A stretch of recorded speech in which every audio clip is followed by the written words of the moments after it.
Pengacara Rasman Nasution bakal laporkan Hakim Eman Sulaiman ke Komisi Yudisial, KY, dan Mahkamah Agung, MA, terkait isi putusan di sidang pra-peradilan menangkan Peggy Setiawan.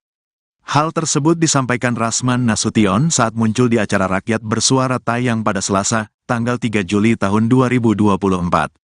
Rasman Nasution awalnya berharap pada putusan sidang pra-peradilan yang dipimpin Hakim Tunggal yakni Hakim Eman Sulaiman. Seharusnya komprehensif dan berdasarkan logika, namun yang terjadi malah menimbulkan problem berkepanjangan dan tidak menyelesaikan masalah. Ada 9 putusan yang dibacakan Hakim Eman. Pada poin kelima menyatakan tidak sah segala bentuk keputusan dan penetapan lebih lanjut dan termohon berkenaan dengan tersangka atas pemohon dan termohon, ujar Rasman Nasution. Ini hakim paham hukum atau dia dukun? Kok putusan lebih lanjut artinya ada putusan yang ke depan sudah tahu faktanya seperti apa? Kok dia bilang itu sepertinya mengikat untuk yang akan datang, sambung Rasman.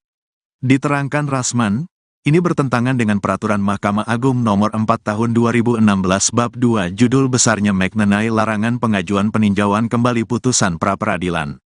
Pada Bab 2 Ayat 3 putusan pra-peradilan permohonan tentang penetapan tersangka tidak menggugurkan kewenangan penyidik untuk menetapkan tersangka lagi dengan minimal alat bukti paling sedikit 2 yang baru dan sah, berbeda dari alat bukti sebelumnya, tuturnya. Oleh karena itu, Rasman menyebut jika Hakim Eman membaca pasal tersebut maka tidak mungkin keluar poin 5 di putusan pra-peradilan Peggy Setiawan. Kok dia sudah mengikat putusan berikutnya? Hakim apa dukun? Apa Tuhan? Karena itu kami sepakat dengan tim lainnya akan melakukan perlawanan dan melaporkan Eman Sulaiman ke Komisi Yudisial dan Mahkamah Agung, tutupnya. Sebelumnya, Pengadilan Negeri Bandung mengabulkan gugatan pra-peradilan Peggy Setiawan, tersangka kasus pembunuhan Vina dan Eki di Cirebon pada 2016.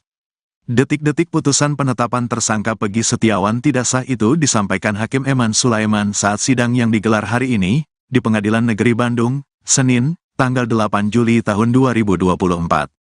Tampak para kuasa hukum dan keluarga Peggy Setiawan hadir menantikan hasil putusan sidang. Hakim Tunggal Eman Sulaiman menilai, tidak ditemukan bukti satupun pemohon Peggy pernah dilakukan pemeriksaan sebagai calon tersangka oleh Polda Jabar sebagai termohon.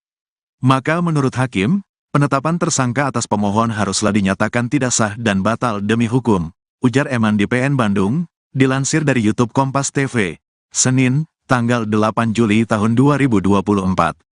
Hakim juga memerintahkan penyidikan atas Peggy Setiawan dihentikan dan dilepaskan dari tahanan. Berdasarkan pertimbangan di atas, alasan permohonan pra-peradilan harusnya beralasan dan patut dikabulkan. Dengan demikian, petitum pada pra-peradilan pemohon secara hukum dapat dikabulkan untuk seluruhnya, ujar Eman. Maka biaya yang timbul dalam perkara ini dibebankan kepada negara, ujarnya. Adapun 3 poin putusan dibacakan oleh Hakim Tunggal Eman Sulaiman. Mengadili, 1. Mengabulkan permohonan pra-peradilan untuk seluruhnya. 2. Menyatakan proses penetapan tersangka kepada pemohon berdasarkan Surat Ketetapan Step 90, V, Res 124/2024, Disreskrimum tanggal 21 Mei tahun 2024 atas nama Peggy Setiawan beserta surat yang berkaitan lainnya dinyatakan tidak sah dan batal demi hukum, ucap Hakim Eman. 3. Menyatakan tindakan termohon menetapkan pemohon sebagai tersangka dugaan tindak pidana perlindungan anak dan atau pembunuhan berencana dan atau pembunuhan sebagaimana dimaksud dalam Pasal 80 Ayat 1, Junto Pasal 81 Ayat 1 Undang-Undang RI Nomor 35 Tahun 2014 tentang perubahan atas Undang-Undang RI Nomor 23 Tahun 2022 tentang perlindungan anak dan atau Pasal 340 dan Pasal 338 Junto Pasal 55 Ayat 1 KUHP oleh Polri Daerah Jawa Barat Direktorat Reserse Kriminal Umum termohon adalah tidak sah dan tidak berdasarkan atas hukum, tambah Hakim Eman. Dalam pertimbangannya, Hakim Eman sebelum menyatakan tidak sepakat jika penetapan dan penahanan Peggy Setiawan sebagai tersangka hanya didasari 2 bukti permulaan saja. Menurut Hakim Eman, seharusnya sebelum penetapan sebagai tersangka pihak termohon atau kepolisian melakukan pemeriksaan terhadap Peggy Setiawan.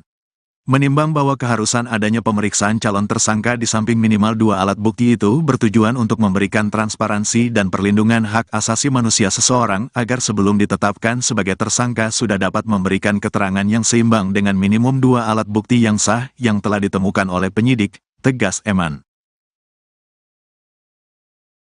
Pengacara Rasman Nasution berniat melaporkan Hakim Eman Sulaiman ke Komisi Yudisial dan Mahkamah Agung. Hal itu terkait dengan isi putusan di sidang pra-peradilan yang menangkan Peggy Setiawan. Hal tersebut disampaikan Rasman Nasution saat muncul di salah satu TV swasta pada Selasa, 3 Juli 2024. Rasman Nasution awalnya berharap pada putusan sidang pra-peradilan yang dipimpin Hakim Tunggal yakni Hakim Eman Sulaiman. Seharusnya komprehensif dan berdasarkan logika, namun yang terjadi malah menimbulkan problem berkepanjangan dan tidak menyelesaikan masalah.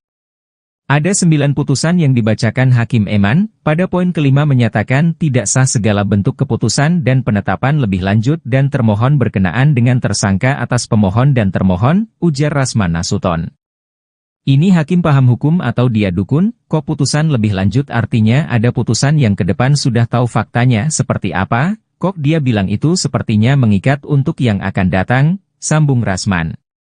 Diterangkan Rasman, ini bertentangan dengan Peraturan Mahkamah Agung Nomor 4 Tahun 2016 Bab 2 judul besarnya mengenai larangan pengajuan peninjauan kembali putusan pra-peradilan.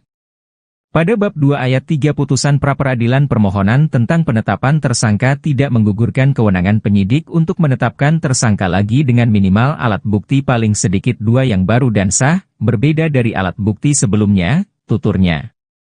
Oleh karena itu, Rasman menyebut jika Hakim Eman membaca pasal tersebut maka tidak mungkin keluar poin 5 di putusan pra-peradilan Peggy Setiawan. Kok dia sudah mengikat putusan berikutnya, Hakim apa dukun, apa Tuhan karena itu kami sepakat dengan tim lainnya akan melakukan perlawanan dan melaporkan Eman, tutupnya.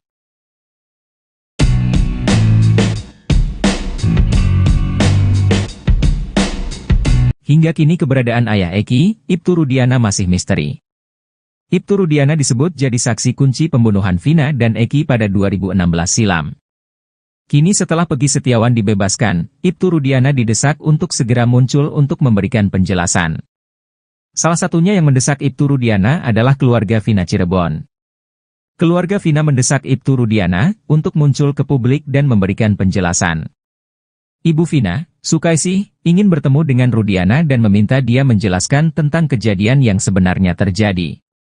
Ingin ketemu biar persoalan ini terang benderang.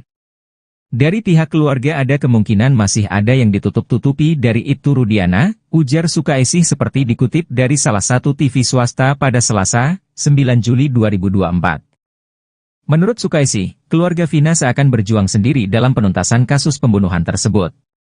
Pasalnya, keluarga Eki terlihat seperti menjauh ketika diajak bekerja sama dengan keluarga Vina. Kayak janggal gitu aja. Kita kan sama-sama korban, tapi yang merasa kehilangan dari keluarga kami saja, tambah Sukaisih.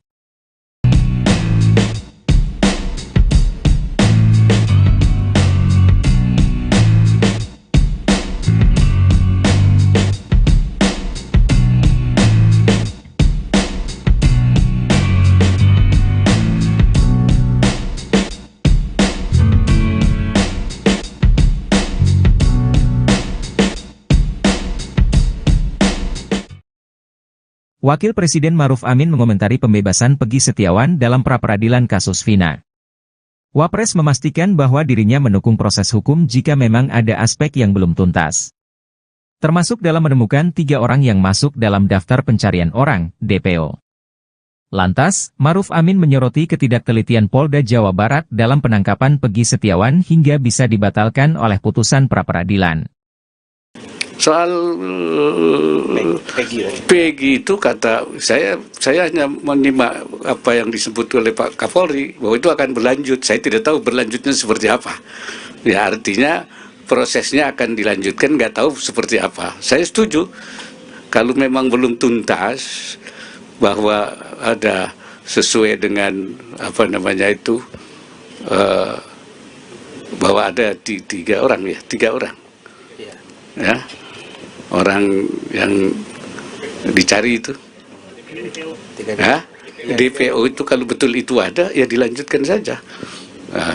Kalau ternyata yang Peggy itu bukan orangnya, ya dicari, jadi dilanjutkan saja. Saya kira memang ada berarti kekurang telitian dari pihak Polda ketika menangkap Peggy itu, sehingga bisa dipatahkan atau bisa batalkan melalui pra-peradilan. Jadi saya kira kita harap ke depan tidak terjadi lagi. Jadi kalau menangkap itu betul-betul firm dan memang buktinya cukup. Saya kira itu. Terima kasih. Oke, ada masih? Satu lagi, Pak Kiai.